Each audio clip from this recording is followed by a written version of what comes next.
The Big Apple, Gotham, the city that never sleeps. New York City is a place with a million things to do. As lifelong locals, we'll show you the historic landmarks, iconic sites, museums, parks, cultural events, and the diverse and awesome food. So hopefully 111 is enough. This is Magellan. And this is Greyhound. Where we make videos about epic road trips, kayaking, hiking, and other outdoor adventures.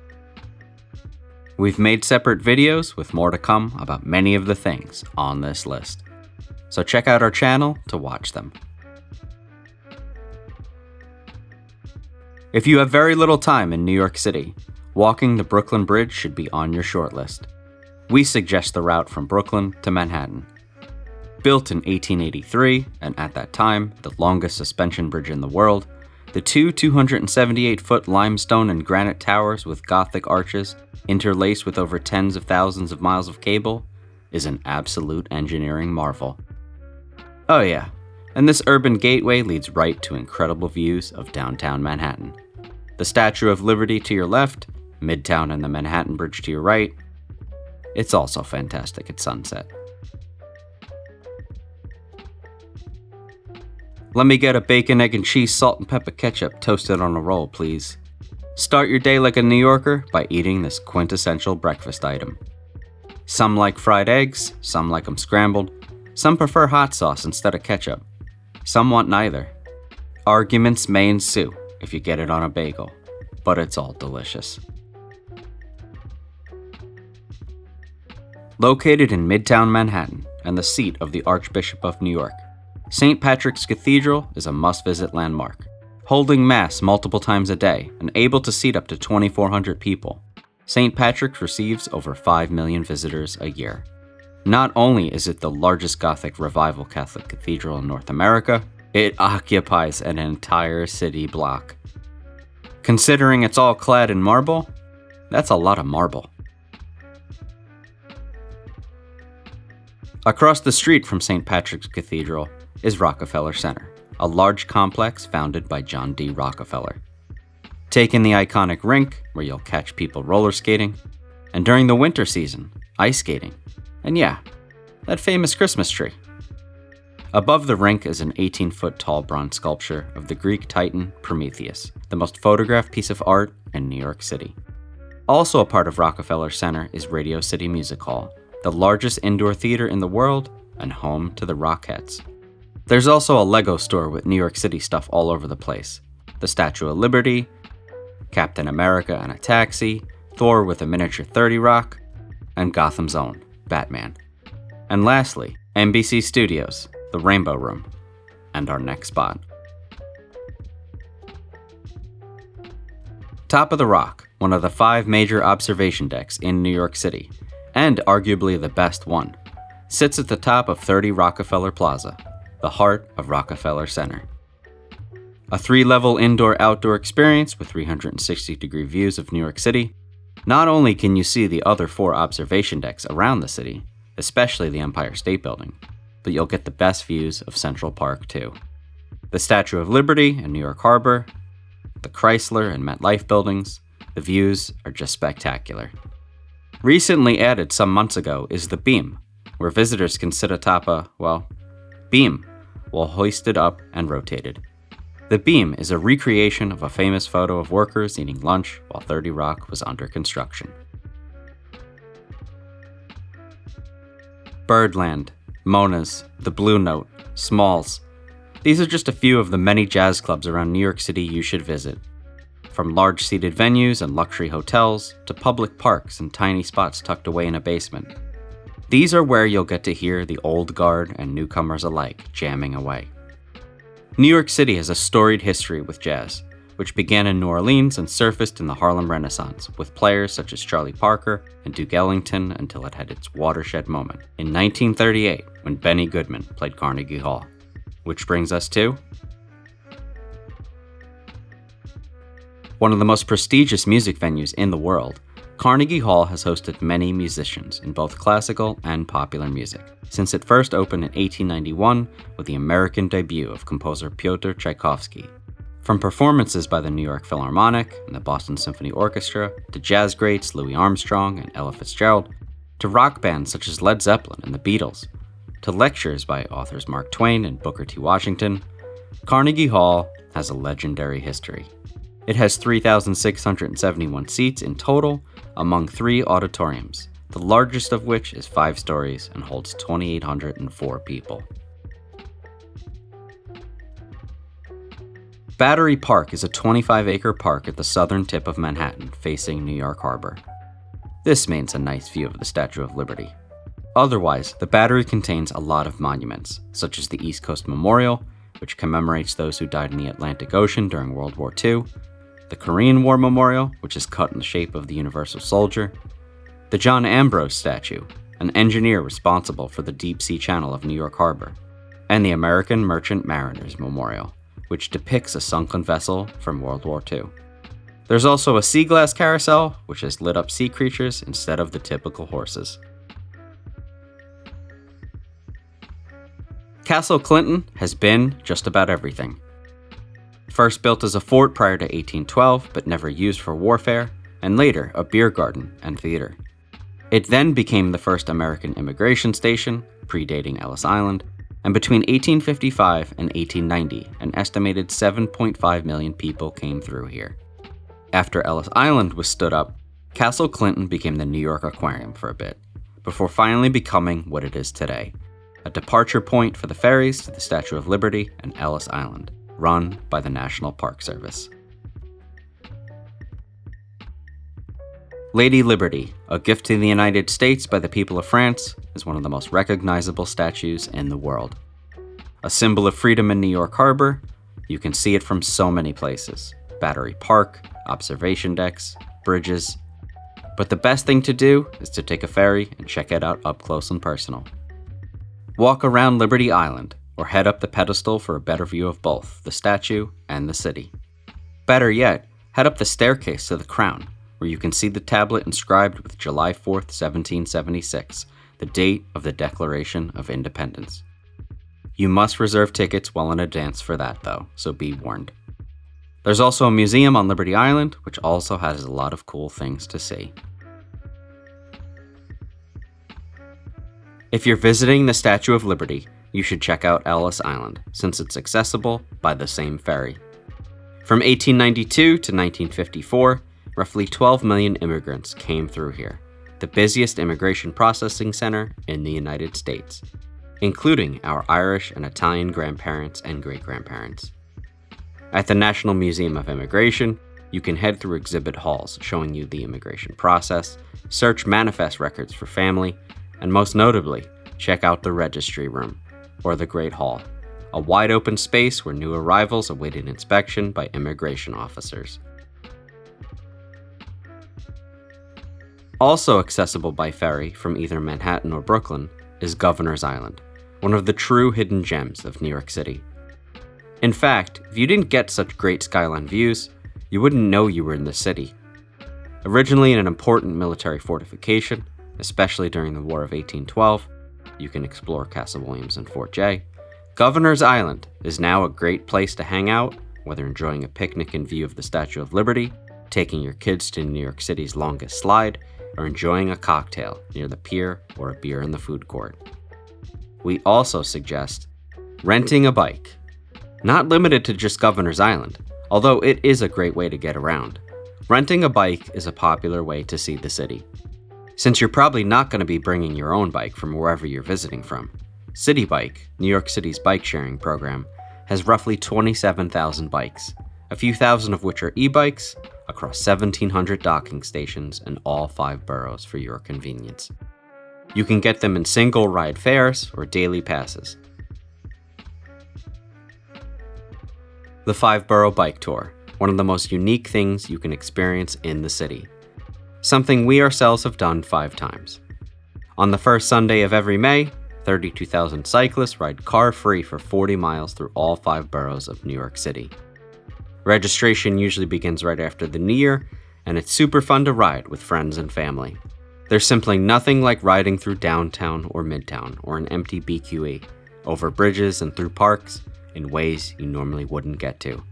When you're done, you'll hop on the Staten Island ferry back to Manhattan. You want pizza? Okay, we'll get pizza.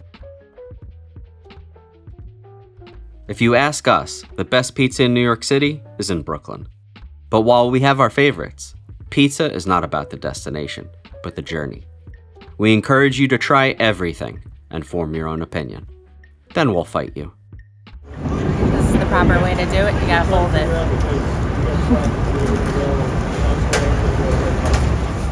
Whether you take in the cold-fired deliciousness of Giuliana's, a glorious Sicilian at Spumoni Gardens, a classic slice at Luigi's, or even a $1 slice, or $1.50 or $2. For $1, it's pretty good. There's nothing more New York City than pizza, and there's nothing more pizza than New York City. Get a pie or a slice, throw in some garlic knots for good measure, and you're good to go. Located at the World Trade Center complex and opened on September 11, 2011, the 911 Memorial Pools are two waterfalls that occupy the former spots of the former North and South Towers. These twin pools are the largest man-made waterfalls in North America and contain the names of all those killed on September 11, 2001, as well as those from the February 26, 1993 attack. Around the Memorial Plaza are 400 swamp white oak trees and one Callery pear tree. This pear tree, which was severely damaged during the events of 9/11, is now known as the Survivor Tree, after being discovered by recovery workers and brought back to health. While most remember the Twin Towers being destroyed on 9/11, all 7 structures in the World Trade Center complex and the PATH station were destroyed, and thus the need for the Oculus. Now a shopping center and major transportation hub in New York City, behind only Penn Station and Grand Central Terminal in numbers, the Oculus was designed to resemble a dove leaving a child's hand, and is a pretty unique and remarkable looking building. And while it may be the world's costliest train station, it's still pretty cool to walk through too. Probably the most depressing place on our list is the 911 Museum, created in remembrance for the 2,977 people killed in the 2001 attacks and the 6 killed in 1993.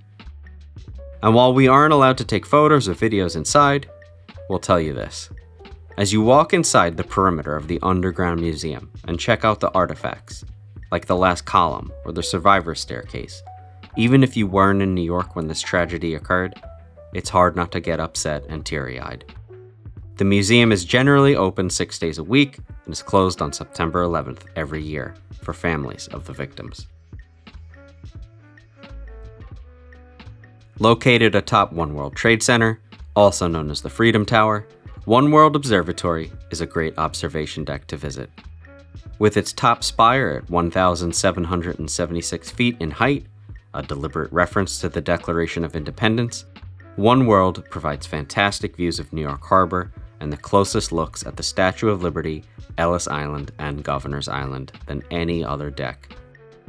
You'll also get a great look at most of the city to the north and, oh, coming out of the elevator is kind of cool too.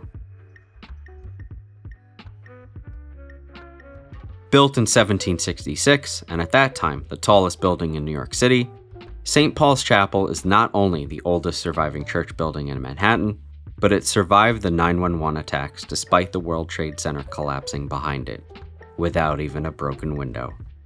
As an active parish of Trinity Church, St. Paul's holds services and lectures. George Washington worshipped here the day of his inauguration as the first president of the United States. Outside in the courtyard, there is the Bell of Hope, a gift from the St. Mary Le Bow Church in London, England. Every year, on September 11th, the bell is rung in 4/5s, the traditional firefighter salute to the fallen, beginning at 8:46 a.m. to mark when the first plane hit the World Trade Center. The subway is my favorite form of public transportation. Each day, millions of people ride it, and it's one of the easiest ways to get around the 5 boroughs. 472 stations, 25 routes, 24 hours a day, 7 days a week, 365 days a year. With a simple swipe of your Metro card, credit or debit card, or mobile phone, You can generally get across the city pretty fast. And if you're lucky, or unlucky, depending on your point of view, you'll encounter buskers. Whether taking the subway, hanging out in a train terminal such as Penn Station, or walking down the street, especially in popular areas, you're very likely going to encounter buskers. The ones on the subway will usually solicit you for money afterwards, but everywhere else, they'll usually just have a bowl or a guitar case or something you can throw them a buck or two or some change.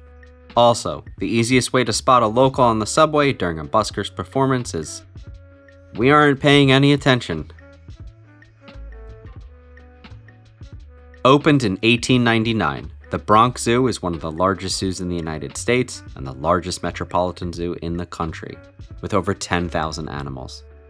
Suffice to say, a 265-acre zoo is a little hard to see everything in one day, so don't feel bad if you don't.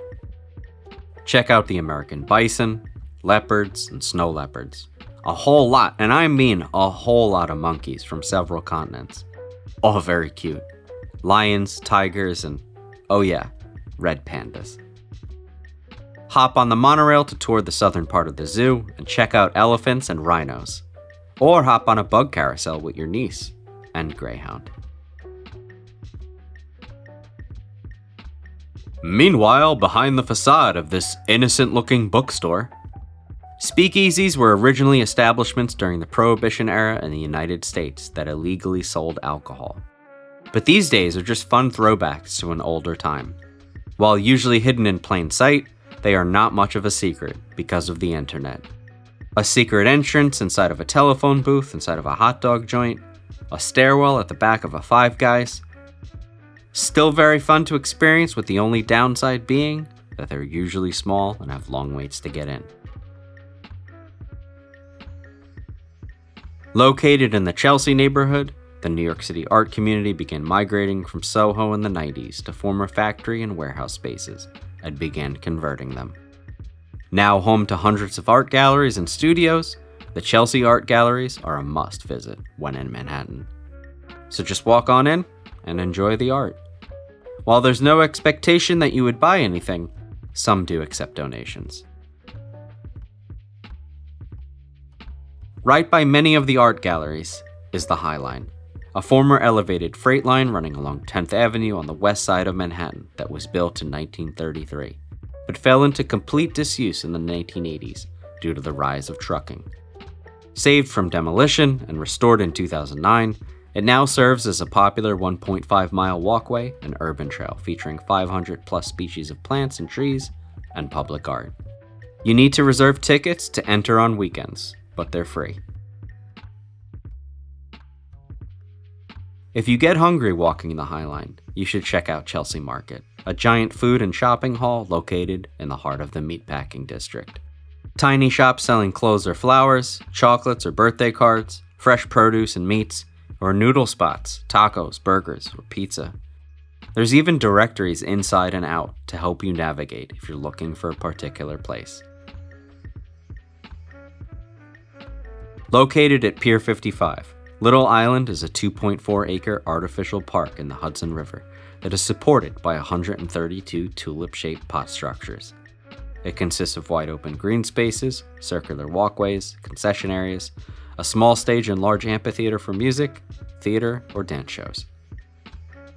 There are also overlooks to check out Manhattan, the Hudson River, and New Jersey.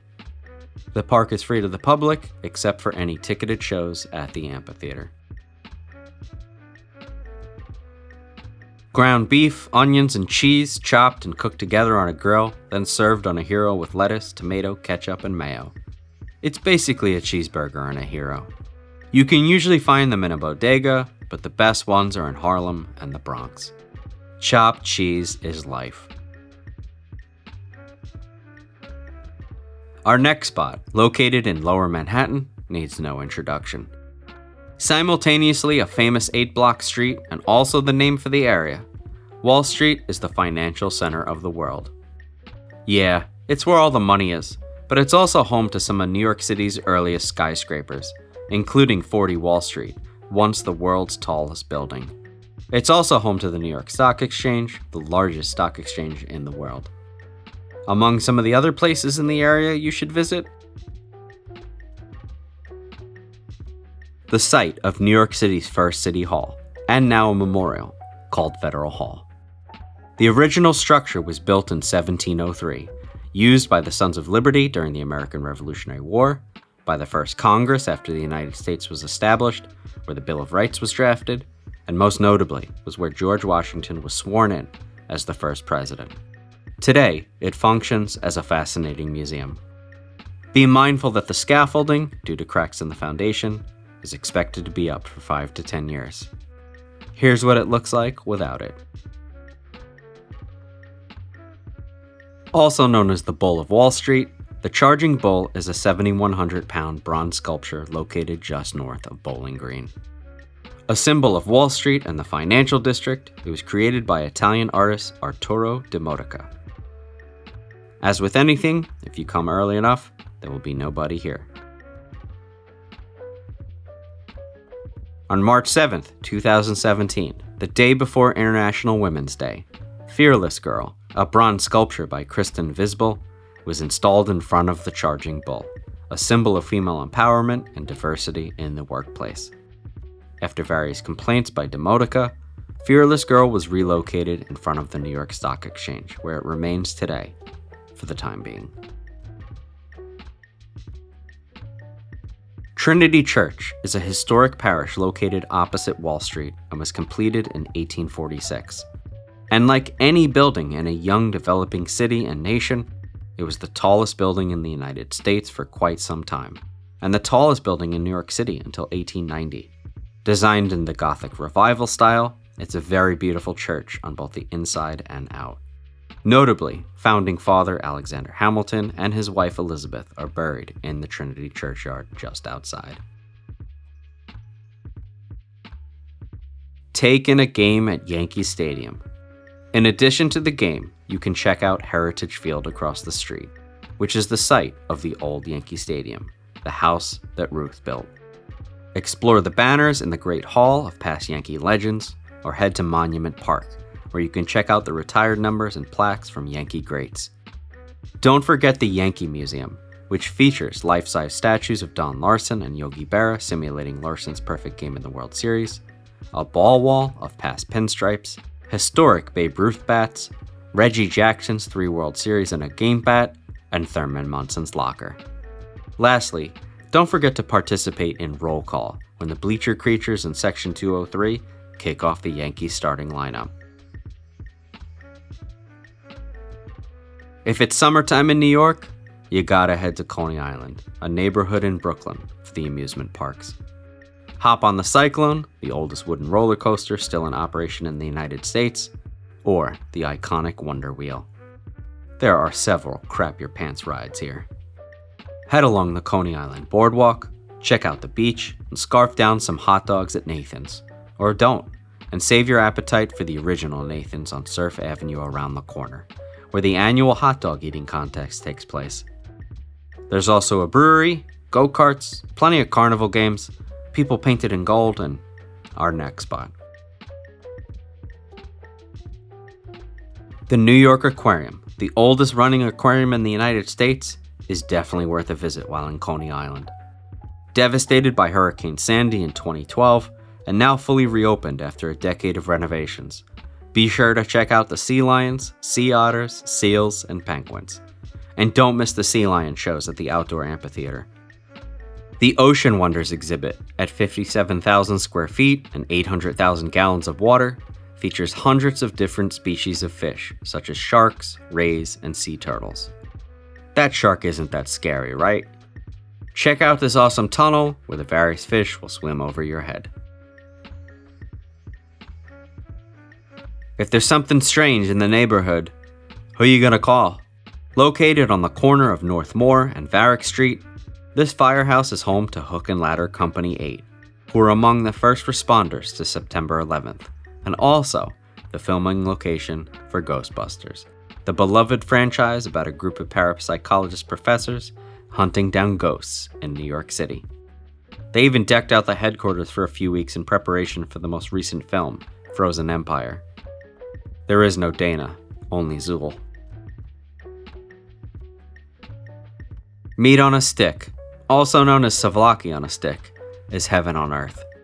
Marinated and skewered pork, chicken, lamb, and sometimes lucanico. If you get it in Astoria, when they ask you if you want some salt, oregano, and lemon juice, the answer is always yes. Perfect for munching while walking. Astoria is a neighborhood in the northwest corner of Queens. And while we could make a whole video about it, we're here to tell you it's all about the Greek food. There's a lot of it, and this is the best place in New York City to eat it. Avgolemino, moussaka, lemon potatoes, keftides, tara masalata, lucanico, lamb chops, tzatziki pita. I'm getting hungry just thinking about this. It's everywhere, and you should just eat all of it. Thank us later.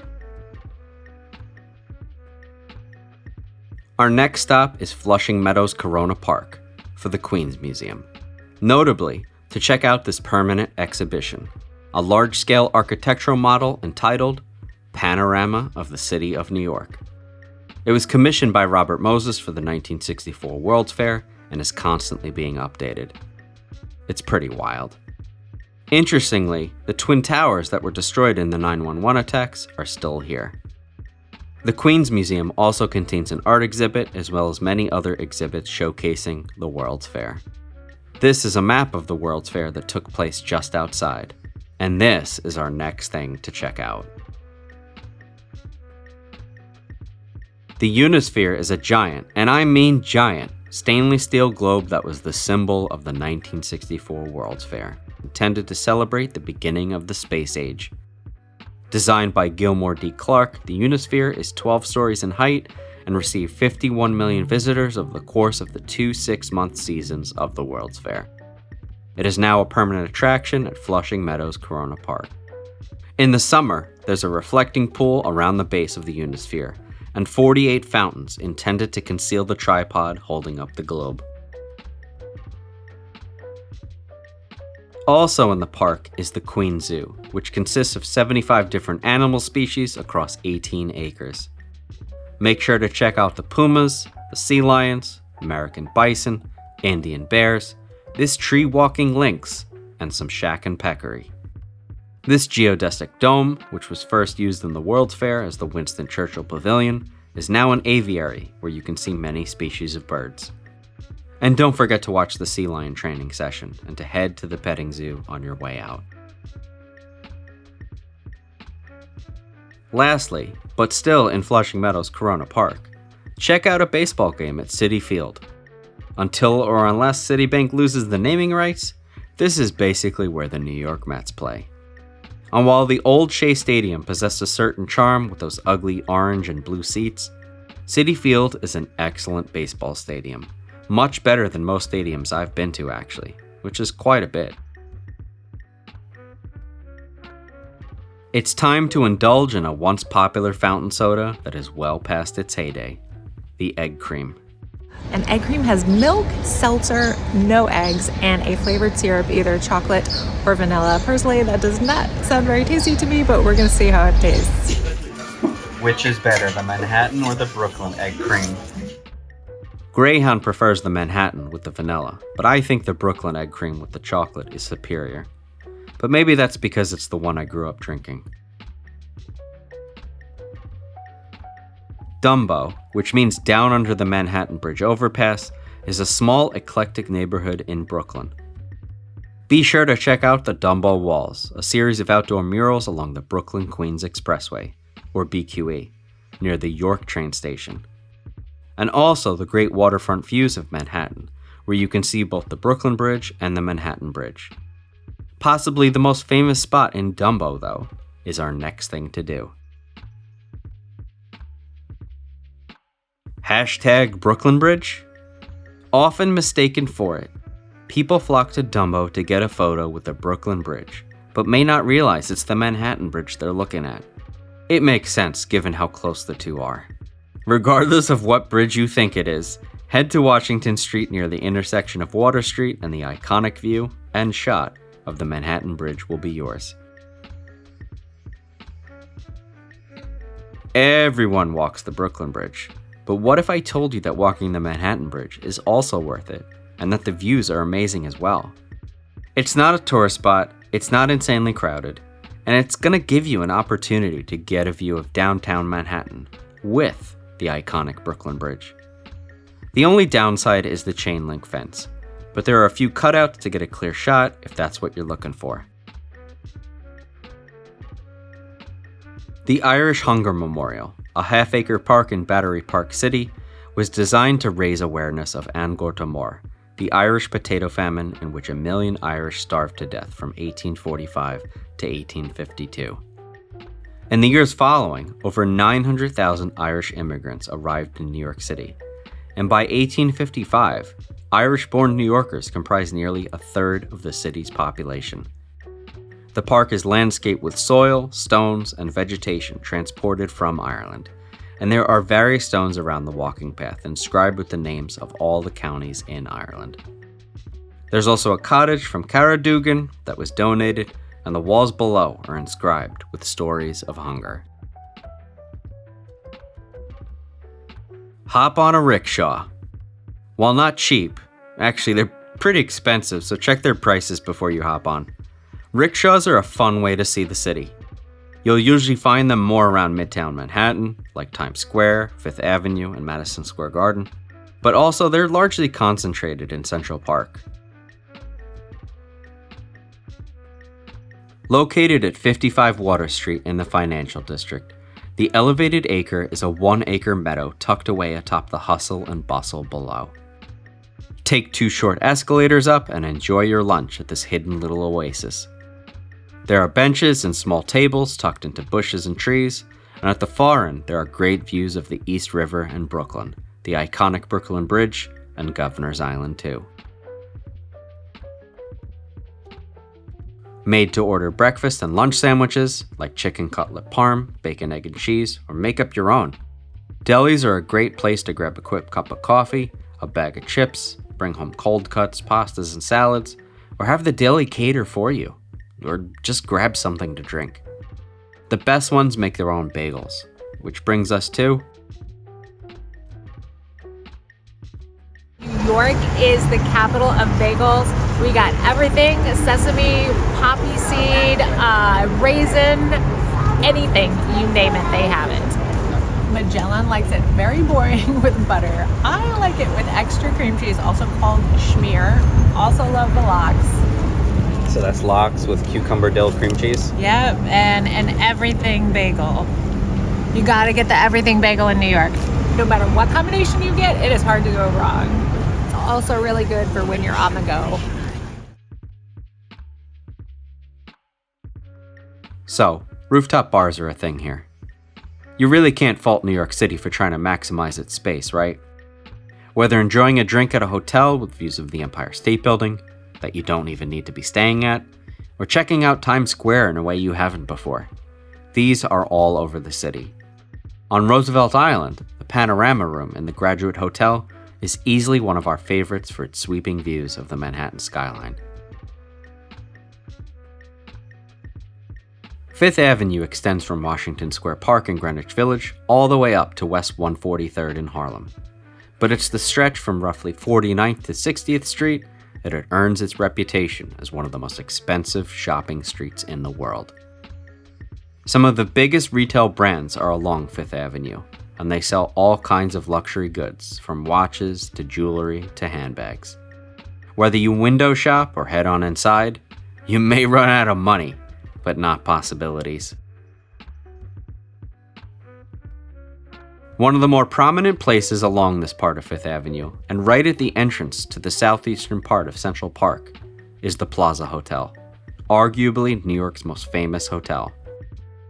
Opened in 1907, it has had kings, presidents, and many celebrities as guests, and has been featured in many books and movies. But its most famous moments on screen are in Home Alone 2, Lost in New York. The hotel actually offers Home Alone 2 experience packages. No visit to New York City is complete without a trip to the 843-acre Central Park, the most visited urban park in the United States and one of the world's most visited places. Walk the Mall, a beautiful promenade between 2 rows of elm trees, and visit the southern section, called the Literary Walk, with statues of Robert Burns and William Shakespeare. Be sure to listen to Ralph, the saxophonist, who's been a fixture of the mall for over 30 years. Check out the Bethesda Terrace with its beautiful fountain, or the nearby lake for some turtle watching, or head to the nearby boathouse for a meal, or to rent a boat. Central Park Zoo, the Jacqueline Kennedy Onassis Reservoir, the Delacorte Clock, Belvedere Castle, the Obelisk, the 10th Infantry Memorial, the Hans Christensen statue. The list is endless. One of the most famous spots in Central Park is Strawberry Fields, a 2.5-acre memorial to ex-Beatle John Lennon, who was shot not much farther than a football field away on West 72nd in front of his residence. In addition to a very beautiful set of sloping floral glades surrounding the area, there is a giant imagined mosaic here, after Lennon's song of the same name. You'll also see people selling Beatles artwork, and there's always buskers playing Lennon songs. Running between 82nd and 110th along 5th Avenue in the Upper East Side of Manhattan is the Museum Mile, one of the densest displays of culture on the planet across 9 museums. Typically in June, there's a Museum Mile Festival where all 9 of the museums are free to the public in the evening to promote support for the arts, along with live music and outdoor activities. At the southern end of the mile is the Met, short for the Metropolitan Museum of Art. It's not short on accolades: the most visited museum in the United States, the 4th most visited art museum in the world, the largest art museum in the Americas, and the 4th largest in the world with over 1.5 million works spanning 5,000 years in its permanent collection.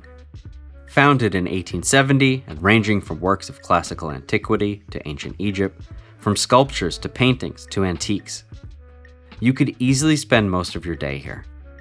The Met also features plenty of temporary exhibitions, which will be listed on their website.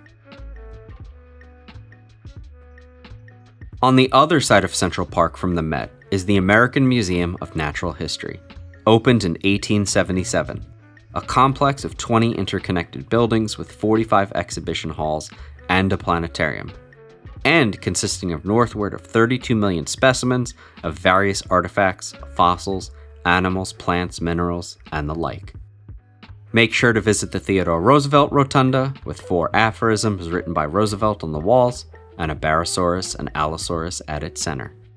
Head through the various halls to check out the African or Asian mammals, Mexico and Central America, or primates. Check out the Hayden Planetarium and the Rose Center for Earth and Space, and also check out its Big Bang show. And definitely don't miss the dinosaur wing, which is popular with adults and kids alike. Zuccotti Park, with a prominent 70-foot sculpture by artist Mark de Suvero at one end, is one of the few open spaces with benches and tables in the financial district of Manhattan. It's also a park with a history of different uses. In 1773, the Sons of Liberty staged a protest to the Tea Act, possibly the first public demonstration opposing it in the new colonies. During the September 2001 terrorist attacks, it was covered with debris and became a subsequent staging location for recovery efforts. Later, in 2011, it became a staging ground for the Occupy Wall Street protests, which lasted nearly 2 months. These days, it's just a nice place to sit and eat a bagel.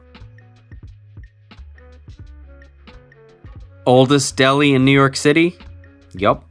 Delicious heaping pastrami on rye? Double yup. Very expensive, like almost $30? That too. Katz is more of a tourist thing these days, but it's still a great indulgence and you'll get a few slices to munch on as it's prepared. And while people rightfully complain about the cost, other places like Sarge's and Pastrami Queen are essentially the same price. You'll also be very full if you eat the whole thing, so bring a dance partner if you want to walk out on your own. And don't forget your ticket to pay when you leave.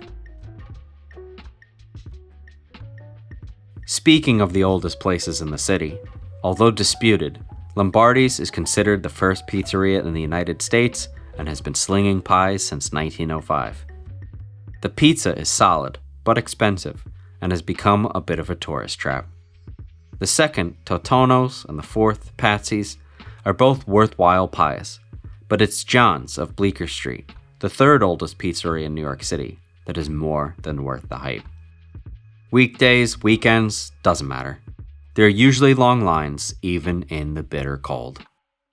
Once you're in, you'll be treated to some of the best coal-fired pizza in the city, old school vibes and decor. The wooden booths are all original, and walls lined with famous visitors through the years.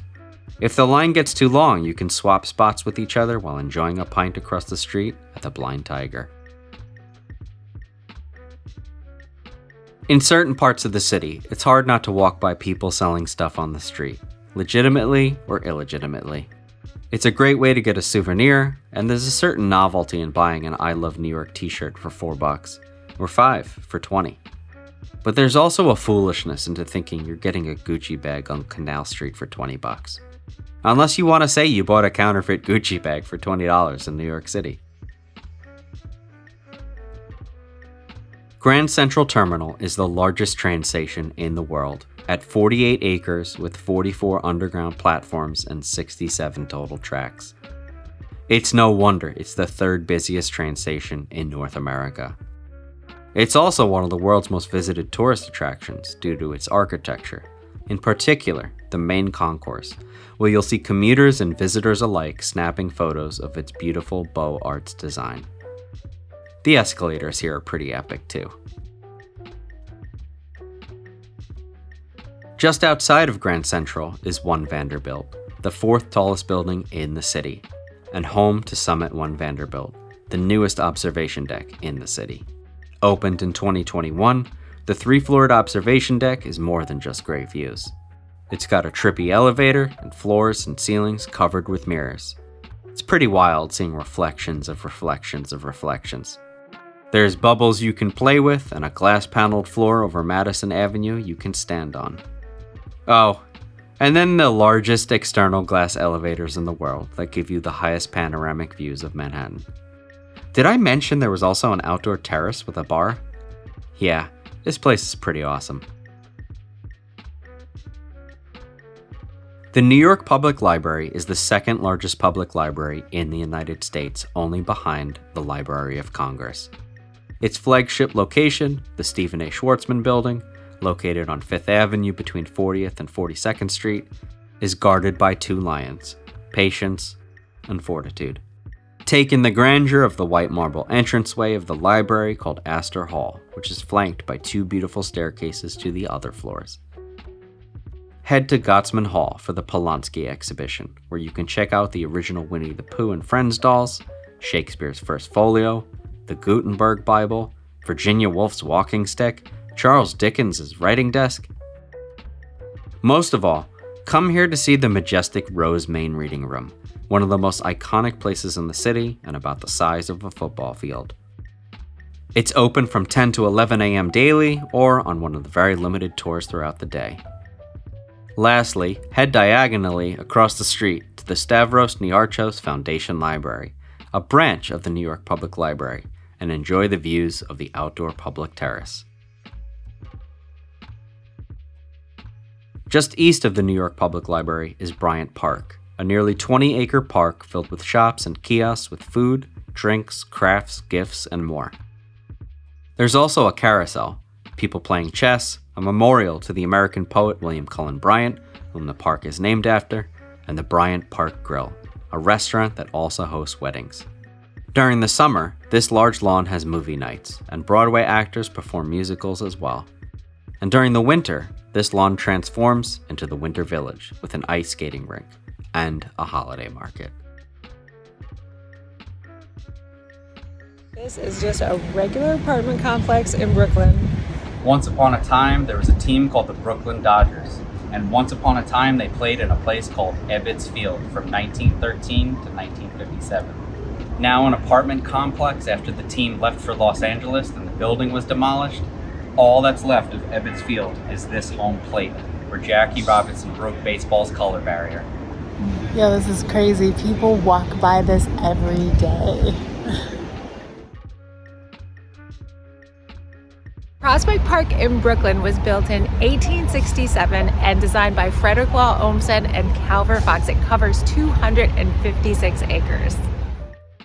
Farmers markets in the warmer months, bike and running paths, a really cool zoo, a carousel for the kids, landmarks such as Lefferts Homestead, and historical markers such as the Battle of Long Island. Outdoor concerts, the only lake in Brooklyn. There's so much to do here. The Battle of Long Island was a really important battle during the Revolutionary War, so this is super cool. This is known as the Long Meadow, super popular, especially on Saturdays during good weather. This is also a really nice place to bring your dog, play fetch, and do all sorts of fun stuff with your family. Just don't take your dog off leash. We just saw someone get ticketed. Prospect Park is on the way to our next thing to do. The Brooklyn Botanic Garden is a 52-acre botanical garden with a number of specialty gardens, plants, and structures that is open year-round. Check out the Japanese Hill and Pond Garden or the Shakespeare Garden. Make sure to visit the Steinhardt Conservatory, where you can visit the Bonsai Museum on the upper level and numerous indoor pavilions on the lower level featuring various climates. Going from a tropical greenhouse environment to a desert one is quite the experience. There's also a celebrity path featuring Brooklyn-born actors, performers, and athletes. During the winter, the garden becomes a holiday lightscape with over 1 million lights over an illuminated 1-mile walkway. Home to the highest concentration of Chinese in the Western Hemisphere, New York's Chinatown needs no introduction. Actually, it does. This is the one in Lower Manhattan, and there are actually several others in the other boroughs. Colorful lanterns hanging across the streets, the smell of delicious food everywhere, exotic fruit stands on the sidewalks, fresh fish and seafood markets, roast ducks hanging in the window. As for me, I'm here for the soup dumplings. Oh yeah.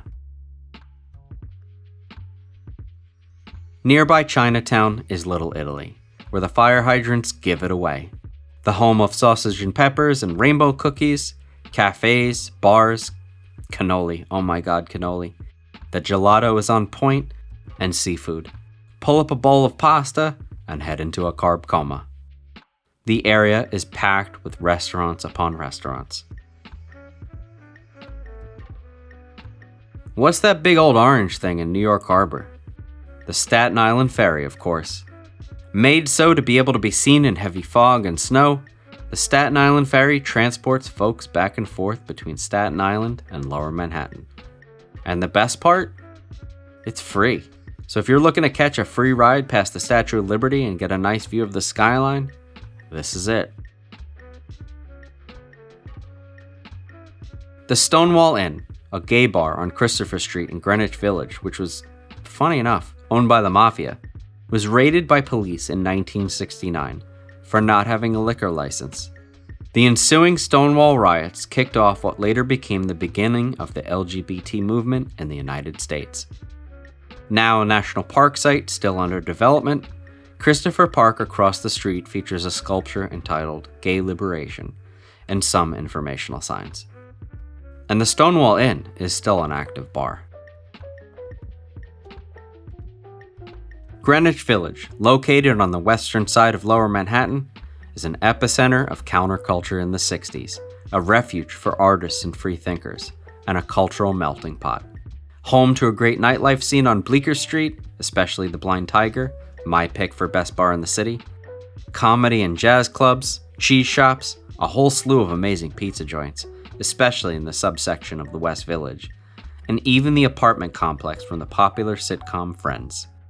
And at the heart of the village is our next thing to do. A fixture of Greenwich Village, Washington Square Park is a hub for cultural activity.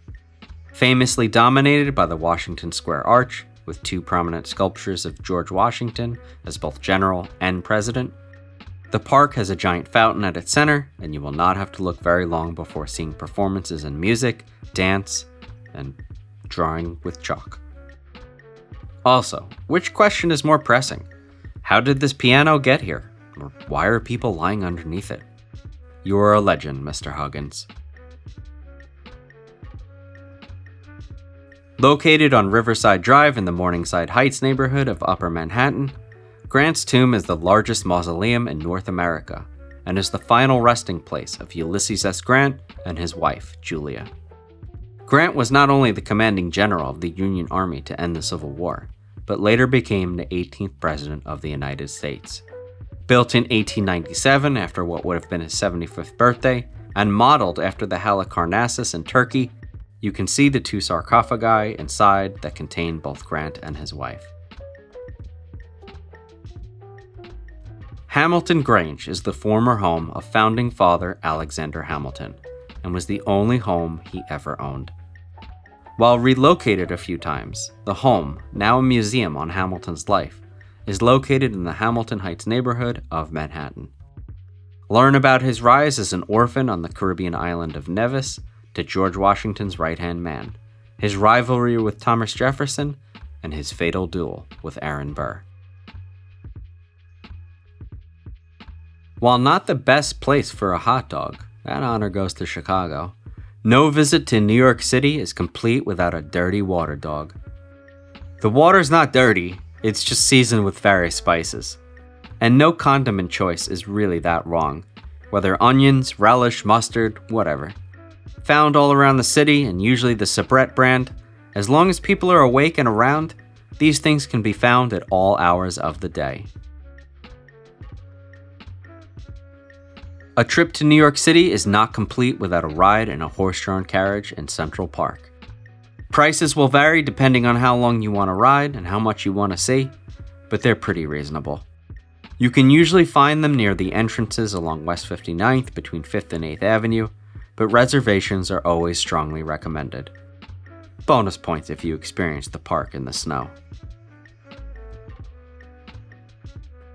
Manhattan Henge, also known as the Manhattan Solstice, occurs twice a year when the sun is perfectly aligned on certain east-west streets at sunset, typically around May 28th and July 13th, and it's best seen the farther east you're looking west.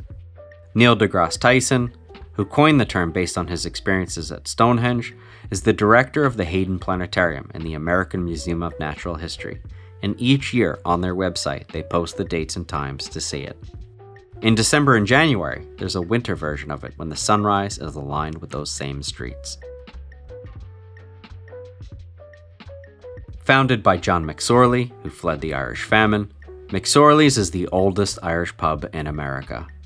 They serve 2 beers, light and dark, have a limited food menu, floors covered with sawdust to soak up spilled beer, and a whole lot of crazy history and memorabilia, none of which has been removed from the wall since 1910. During Prohibition, they served near beer to remain open, but allegedly served the real stuff to longtime patrons. Women were not allowed entry until 1970 and didn't have a bathroom installed until 1986, based on a loophole. And the famous patrons were plentiful. Presidents Abraham Lincoln, Ulysses S. Grant, Theodore Roosevelt, John Lennon, E.E. Cummings. These set of handcuffs that hang above the bar may have been Harry Houdini's. And these began as a tradition since the Civil War. These wishbones were left by soldiers heading to World War I to be picked up when they returned. Opened in 1839, Union Square Park is a hub for community events, festivals, and demonstrations, such as worker rallies, the first Labor Day March, and the largest gathering of the inaugural Earth Day. There are statues of George Washington and Abraham Lincoln in the park, and a fairly substantial area where people play chess. It's also home to the Green Market, a collection of local markets to allow small farmers to sell their produce, and is open 4 days a week. During the winter, Union Square transforms into a holiday market.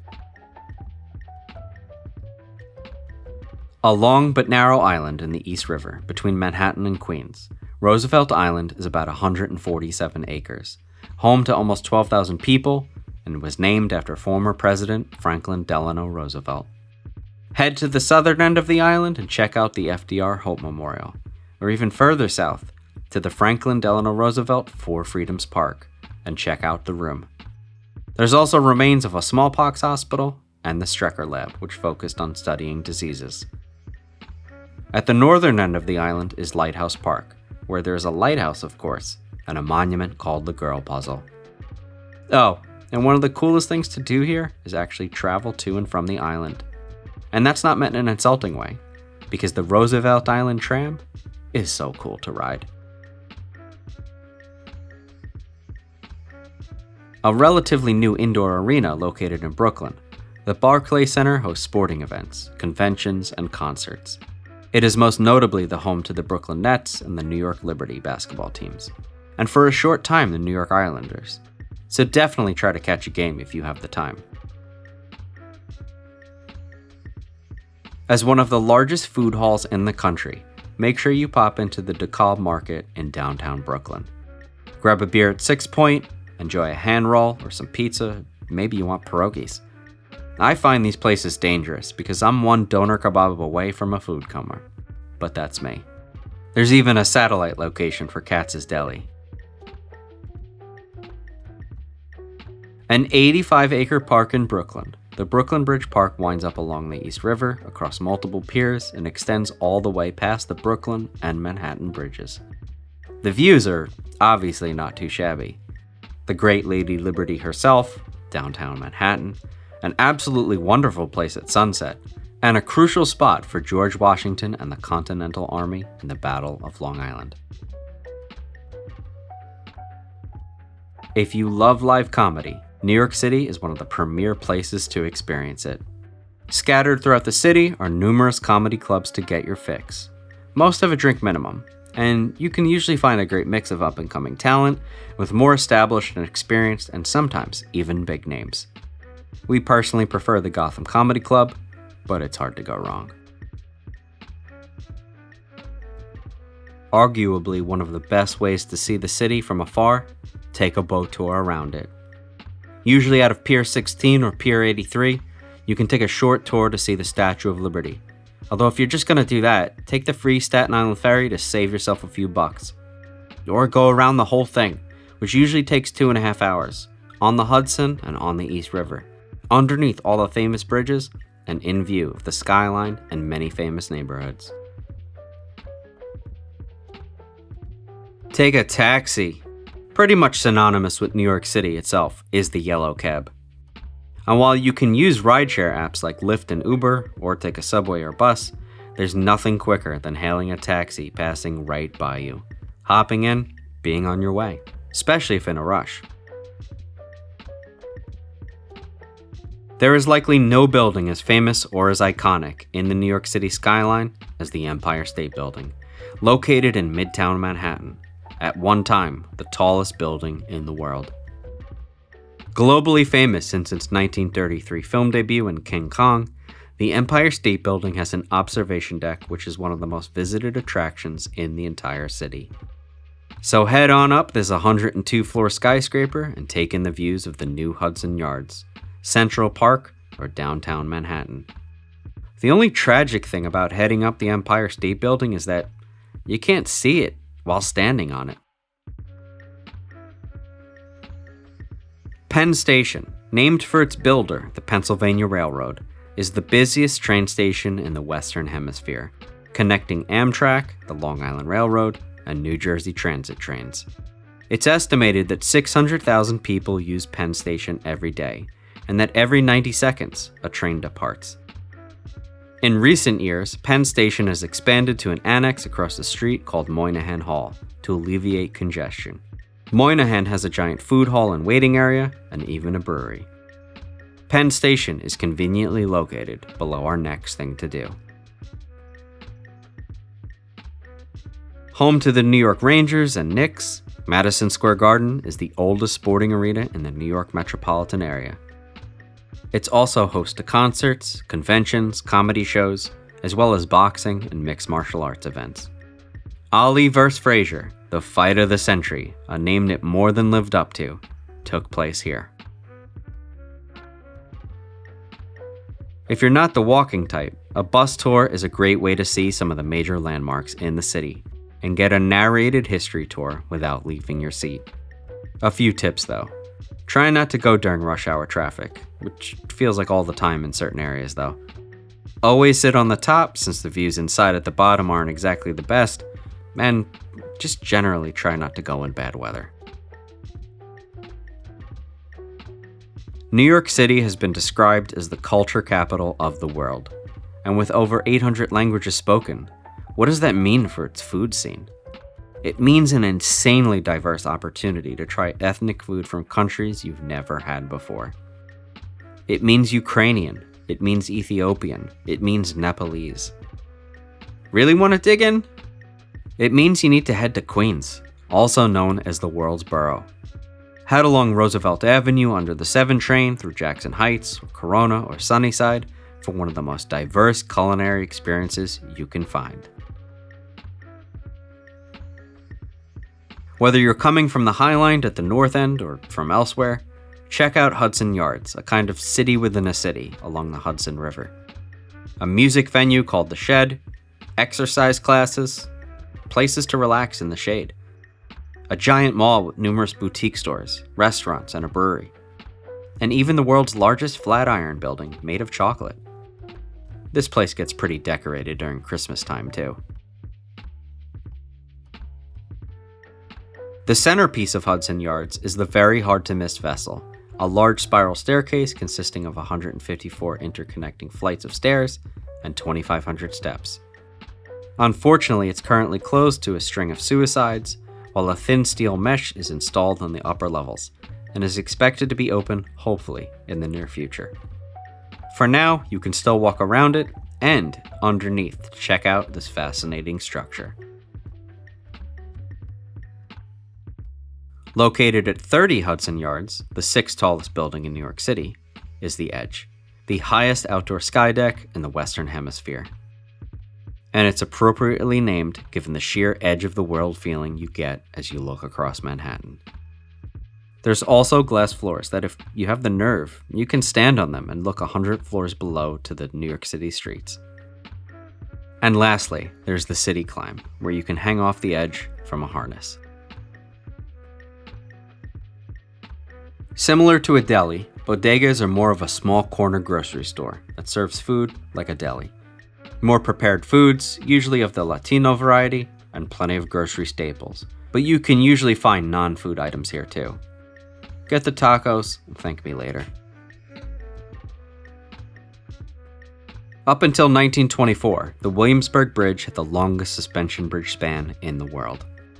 These days it functions as one of the 4 free vehicle bridges between Manhattan and Long Island, and it's something you can walk across. Unlike walking the very popular Brooklyn Bridge and marginally popular Manhattan Bridge, if you want to feel like a local, walking across this is it. No bells, no whistles, no fanfare, just a bunch of graffiti, a split bike lane, and some nice views, if presented unglamorously, of the city around you. If walking from Manhattan, this leads into our next thing to do. Known for its hipster culture, Williamsburg is a great trendy neighborhood to hang out in Brooklyn. Have a pint at Brooklyn Brewery or other half brewery, head to the very popular Linda Street Pizza, especially for the burrata slice, or maybe some tacos from a food truck. People are here for the nightlife and the food, and there's an ample amount of both. One of the cooler places is the Brooklyn Bowl, a bowling alley that is also a music venue. And then there's this newer park called Domino Park, a 5-acre waterfront park with great views of the city. In particular, the Williamsburg Bridge, which you may have just walked or driven over, as well as downtown Manhattan, Midtown Manhattan, and the East River. It's a great place to relax. The park is a part of a redevelopment of the old Domino Sugar Refinery, which is very hard to miss. A notable relic of the refinery is fairly prominent too, the gantry cranes, which were used to unload bulk sugar cane. For many, Liberty View Industrial Plaza is just a shopping mall. But for us, those with the predisposition for greatness, we are here to see Captain America. And Captain America we shall. A 1-ton statue commissioned by Marvel and created in honor of Cap's 75th anniversary in 2016 The statue has actually been in the Barclays Center and Prospect Park. For now, the first Avenger will remain here. Kinda hard to beat 4th of July in New York City. Head to Midtown Manhattan, Long Island City in Queens, or Greenpoint, Brooklyn to get the best views of one of the biggest fireworks displays in the world. Or hop on a boat tour, drink and dance to a live DJ as you give Lady Liberty a wave and watch the Macy's fireworks from the East River. It's so much fun. What's there to say about Times Square? It's a major tourist destination and commercial hub formed by the junction of Broadway, 7th Avenue, and 42nd Street, and also happens to be the start of the famous Lincoln Highway. A place so brightly lit at night that you may think it still might be daytime. One of the most visited tourist attractions in the world. Street performers here, street performers there, street performers everywhere. It's where the New Year's Eve ball drops. Oh, and the center for our next thing.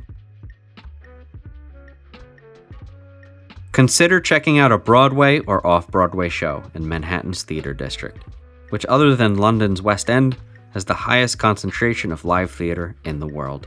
From long-running shows like Moulin Rouge and The Lion King, to limited runs like plays from Arthur Miller or Tennessee Williams, there's a little bit of something for everybody.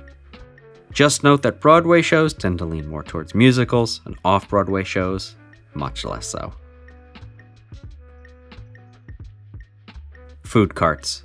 Pretzels, wings, fries, kebabs, sausage, gyros, halal Asian, banh mi. Some even have a bit of everything. They're easy to see, usually on corners, and are decent grub in a pinch, and usually pretty cheap. If there's no price listed though, make sure you ask first. No need to be gouged $36 for 2 hot dogs and a Coke. New Year's Eve in New York City can be insane. Most people don't want to sit for 18 hours in an adult diaper in Times Square to see the ball drop. And maybe drinking in a bar just because it's New York City isn't that exciting. Head to Summit 1 for a giant dance party above while enjoying the great views. Or leave Manhattan altogether for one of the quieter boroughs and head to a show. Or go bowling, or go to a show in a bowling alley. Christmas in New York City is unlike anything you've ever seen.